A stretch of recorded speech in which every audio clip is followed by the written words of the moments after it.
আলহামদুলিল্লাহি রাব্বিল আলামিন আসসালাতু ওয়াসসালামু আলা সাইয়্যিদিল মুরসালিন ওয়া আলা আলিহি ওয়া আসহাবিহি আজমাইন আম্মা বা'দ ফাউযু বিল্লাহি মিনাশ শাইতানির রাজীম বিসমিল্লাহির রহমানির রহিম ওয়াল্লাযী আরসালা রাসূলাহু বিল হুদা ওয়া দীনিল হাক্কি লিইয়ুযহিরাহু আলাদ দীনি কুল্লিহি ওয়ালাউ কারিহাল মুশরিকুন। আজকে বাংলাদেশ জামাত ইসলামীর হাকিমপুর উপজেলা 2 নং গোয়ালদার ইউনিয়নের একদম ওয়ার্ড কর্তৃক আয়োজিত নির্বাচনী সাধারণ সভার সম্মানিত সভাপতি সঞ্চালক শ্রমিক কল্যাণ ফেডারেশনের সম্মানিত ইউনিয়ন সভাপতি আজকের প্রোগ্রামের প্রধান মেহমান বাংলাদেশ জামাত ইসলামের হাকিমপুর উপজেলা শাখার সম্মানিত সেক্রেটারি জাহিদ ভাই সহ আমার সামনে উপবিষ্ট প্রত্যেক দায়িত্বশীল ভাইয়ের প্রতি আমার আন্তরিক সালাম, আসসালামু আলাইকুম। প্রথমে আল্লাহ তাআলার দরবারে মেহরবানিতে অতি অল্প সময়ের নোটিশের মাধ্যমে হলেও এত গুরুত্বপূর্ণ একটি প্রোগ্রামের আয়োজন করা হয়েছে এবং আল্লাহ তাআলা আমাদেরকে আশা সুবিধা করেছেন, সেজন্য সে মহামনিবের দরবারে শুকরিয়া আদায় করি সকলে বলে আলহামদুলিল্লাহ। সালাম মানবতার মুক্তির দূত আখিরি নবী সাইয়্যিদুল কাউনাইন জনাবে মুহাম্মদ রাসূলুল্লাহ সাল্লাল্লাহু আলাইহি ওয়াসাল্লাম।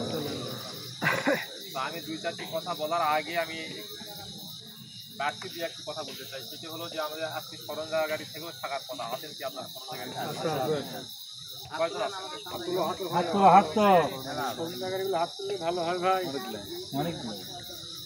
গোয়ালদার উত্তর পাড়া থেকে কয়জন আছেন? আর বাকিগুলাই পাড়া,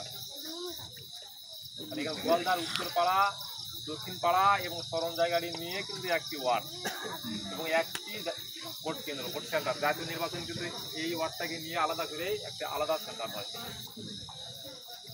এবং ভোটার অনেকগুলো, প্রায় 4000-এর কাছাকাছি, 3839 ওইরকমই অনেকগুলো ভোটার নিয়ে একটি ভোট কেন্দ্র। এখানে কেন্দ্র পরিচালক আছেন, এরপরে নির্বাচনে সেন্টার কমিটির সভাপতি আছেন, সেন্টার কমিটির সদস্যরা আছেন। আমি যে কথাটি বলতে চাই, আমাদের সামনে যে জাতীয় নির্বাচন, জাতীয় নির্বাচনকে আমাদেরকে ইবাদত মনে করে কাজ করতে হবে। আল্লাহ তাআলার হুকুম আকিমুস সালাত, তোমরা নামাজ কায়েম করো, ওয়া আতাউজ যাকাত, যাকাত আদায় করো।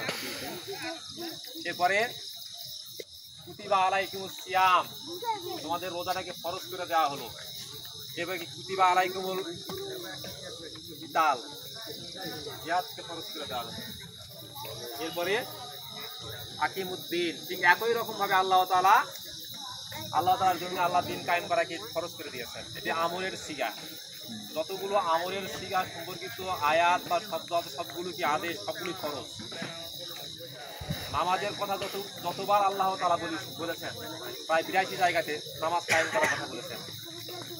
আল্লাহ তাআলা বিভিন্ন ভাষায় তার চাইতে বেশি সংখ্যক বার আল্লাহ তাআলার জন্য আল্লাহ দিন কায়েম করার কথা বলেছেন। সব ফরজের বড় ফরজ দিন কায়েম। দিন কায়েমের বর্তমান যে প্রচলিত পদ্ধতি, এখন তো আমরা ওই তরবারির জেহাদ করে আমরা দিন প্রতিষ্ঠা করার পরিবেশ এখন নাই, আছে না? এখন গণতান্ত্রিক প্রক্রিয়ায় জনগণের সমর্থন নিয়ে, জনগণকে সাথে নিয়ে, তাদের মতামত নিয়েই আমরা দিন কায়েম করতে চাই, এইভাবেই এটি সম্ভব। সেই জন্য আগামী যে নির্বাচন, এই নির্বাচনকে সাফল্যমণ্ডিত করার জন্য আমরা যেন 90 থেকে 95% ভোট যেন আমাদের অনুকূলে নিয়ে আসতে পারি, এই ধরনের কাজ আমাদেরকে করতে হবে। আর এই ধরনের কাজ করতে গেলে প্রত্যেক ভোটারের কাছে আমাদেরকে 8 থেকে 10 বার যাইতে হলেও আমাদেরকে বুঝাইতে হবে আমাদের ভিউ, আমাদের থিম, আমাদের লক্ষ্য, আমাদের উদ্দেশ্য, আমাদের করণীয়, আমাদের দায়িত্ব কর্তব্য, একটা নাগরিকের দেশ সম্পর্কে দায়িত্ব কর্তব্যগুলো তুলে ধরতে হবে। আজকে বাংলাদেশে কয়েকটি বিশ্ববিদ্যালয়ে ভোট হয়ে গেল না? ঢাকা ইউনিভার্সিটিতে ভোট হয়ে গেল। যে বিশ্ববিদ্যালয়ে শিবির পরিচয় দিলে তাকে হত্যা করা আওয়ামী লীগের জন্য ফরজ ছিল, ভয়ে পরিচয় দিতে পারে নাই। জাহাঙ্গীরনগর বিশ্ববিদ্যালয়ে শিবির বলে কেউ পরিচয় দিতে পারতো না। আপনারা একটি ভিডিও হয়তো দেখেছেন, 1994 সালে এই জাহাঙ্গীরনগর বিশ্ববিদ্যালয়ে ছাত্র শিবির পরিচয় দেওয়ার অপরাধে ছাত্র দলের ছেলেপেলেরা পিটায় তাকে হত্যা করেছে। ছাত্রলীগের কথা বলি নাই, ছাত্রলীগ তো একটা পৈশাচিক নরফিসার একটা দল। ছাত্র দলের দ্বারা আমাদের শিবিরের অনেক নেতাকর্মী তারা কি হয়েছে, শহীদ হয়েছে। সেই জাহাঙ্গীরনগর বিশ্ববিদ্যালয়ে কি নিরঙ্কুশ বিজয় অর্জন করেছে, যে বিশ্ববিদ্যালয়ে ধর্ষণ করে সেঞ্চুরি উদযাপন করত, আর সেই পুরা ক্যাম্পাস এখন কার দখলে? ঠিক একই রকম সাকসু, রাকসু, ওয়াকসু প্রত্যেকটা বিশ্ববিদ্যালয়ে তাদের অস্তিত্ব খুঁজে পাওয়া যাচ্ছে না, যাচ্ছে। আজকে সেখান থেকে তারা হাত মেলাতে ডাকতেছে যে আজকে আমরা ন্যায়ের পক্ষে আছি, আমরা বাংলাদেশের কল্যাণের পক্ষে আছি, আমরা বাংলাদেশ সুন্দর একটি রাষ্ট্র গঠনের পক্ষে আমরা আছি।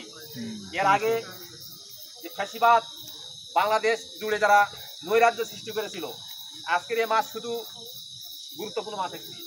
2006 সালের 28 অক্টোবর লগি বৈঠার আন্দোলনে আওয়ামী লীগের অত্যাচার শুরু হয়েছিল, এবং সেই দিন জামাত শিবিরের অনেক নেতাকর্মী ভাইদেরকে তারা রাস্তায় পিটে হত্যা করে সেই লাশের উপর নৃত্য করেছিল এই মাসে। এবং সেই দিন থেকেই বাংলাদেশের জনগণের উপর কি শুরু করেছে? অত্যাচার শুরু হয়েছে। শুরু হয় নাই, এই বাংলার জনগণ তাদেরকে বিতাড়িত করেছে। আবার নব্য ফ্যাসিস্ট আমরা দেখতেছি পৃথিবীতে, এরকম আমরা কোনো কোথাও নজির দেখি নাই যে মানুষকে হত্যা করার পরে তারা লাশের উপরে নৃত্য করে, এবং মানুষকে হত্যা করার পরে সেই লাশকে পাথর দিয়ে থেতলাই দেয় নাই কিছুদিন আগে। এই ধরনের দৃশ্য আমরা দেখতে চাই না, এই ধরনের দেশ আমরা গঠন করতে দিব না। আমরা শান্তিপূর্ণ একটি দেশ আমরা গঠন করতে চাই, কল্যাণমুখী একটা দেশ গঠন করতে চাই, চাঁদাবাদ মুক্ত, দুর্নীতি মুক্ত একটা দেশ আমরা গঠন করতে চাই, সোনার দেশ আমরা গঠন করতে চাই। এই দেশকে, দেশ আপনার আমার, এই দেশকে দেশকে নিয়ে চিন্তা ভাবনা করার দায়িত্ব আপনার এবং আমার। তোর বার্তারা কিন্তু দেশকে নিয়ে কখনো চিন্তা ভাবনা করবে না, তারা সবসময় নিজের পকেট নিয়ে তারা পকেট ভর্তি কীভাবে করা যাবে সেই চিন্তা তারা করবে। সুতরাং আমরা সকলে সম্মিলিত হয়ে প্রত্যেকটা ভোটারের বাড়ি বাড়ি আমরা যাব, প্রত্যেকটা ভোটারকে একবার নয় 8 বার 10 বার 15 বার 20 বার হাত ধরে যে হোক, পা ধরে হোক, আমাদের যারা 2জন মন্ত্রী ছিল তাদের তারা যে দুইজন মন্ত্রী 3টা মন্ত্রণালয় পরিচালনা করেছেন, 3টা মন্ত্রণালয়ে তারা দায়িত্ব পালন করেছেন। তাদের এই মন্ত্রণালয়ের দায়িত্ব পালন করাকালীন সময় তাদের দুর্নীতি সার্চ লাইটে খুঁজে একটাও পায় নাই, পাইছে? পায় নাই। খবরতে না আমলেও পায় নাই, আওয়ামী লীগের আমলেও পায় নাই। তারা মিথ্যা ইস্যু নিয়ে তাদেরকে শহীদ করে দিয়েছে, কিন্তু তাদের দুর্নীতি তারা খুঁজে বের করতে পারে নাই। সারা বাংলাদেশ একই রকম ভাবে বাংলাদেশ জামাত ইসলামী যে সকল মেম্বার, চেয়ারম্যান, উপজেলা চেয়ারম্যান, ভাইস চেয়ারম্যান আছে, সেই সব এলাকাতেও আপনারা খোঁজ নেবেন, তারা কখনো দুর্নীতির সঙ্গে জড়িত নয়, তারা দুর্নীতির প্রশ্রয় দেয় না। এই বিষয়গুলো জনগণকে তুলে ধরতে হবে।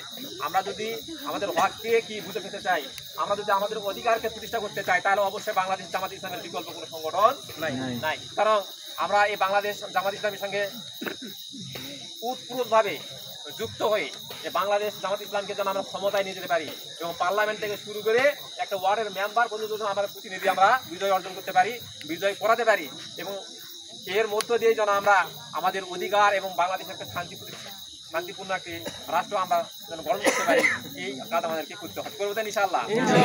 আমাদের সামনে মেহমান আসছে, কথা বেশি বলবো না, তো মেহমানের কাছে কোনো গুরুত্বপূর্ণ কথা শুনবো। তো এখন আমাদের কাজ হলো প্রত্যেকটা ভোটারের কাছে যাওয়া, আমাদের সময় কিন্তু বেশি নাই। আজকে পাড়াতে প্রোগ্রাম হচ্ছে, হয়তো কয়েকদিন পরে আরেক পড়াতে হবে, তারপরে আরেকটা পড়াতে হবে, এভাবে তো আমরা প্রোগ্রাম করবোই। এছাড়াও যে ভাইয়েরা প্রোগ্রামে আসতেছে না, আজকে আমরা বিএনপির ভাইদের কাছেও যাব, বিএনপির ভাইদেরকেও আমরা আমাদের সংগঠনের দাওয়াত দিব, আমরা আওয়ামী লীগের ভাইয়ের কাছেও আমরা দাওয়াত দিব। ঠিক আছে? আমরা সবাইকে বাংলাদেশ জামাত ইসলামের পক্ষ থেকে আমরা দাওয়াত দেব, এবং বাংলাদেশ জামাত ইসলামের সঙ্গে সম্পৃক্ত হয়ে একাত্মতা ঘোষণা করে যারা আমরা সবাই মিলে জামাত ইসলামের নেতৃত্বে সুন্দর রাষ্ট্র আমরা গঠন করতে পারি, সে দাওয়াত আমরা সবাইকে দিব, এবং সবাইকে নিয়েই আমরা কি বাংলাদেশ কল্যাণমুখী রাষ্ট্র গঠন করতে চাই। আল্লাহ তাআলা এই কাজ করার সবাইকে তৌফিক দান করুন, সকলে বলে আমিন। আমার সংক্ষিপ্ত কথা এখানে দিলাম। ওয়া আখিরু দাওয়ানা আলহামদুলিল্লাহি রাব্বিল আলামিন। আসসালামু আলাইকুম।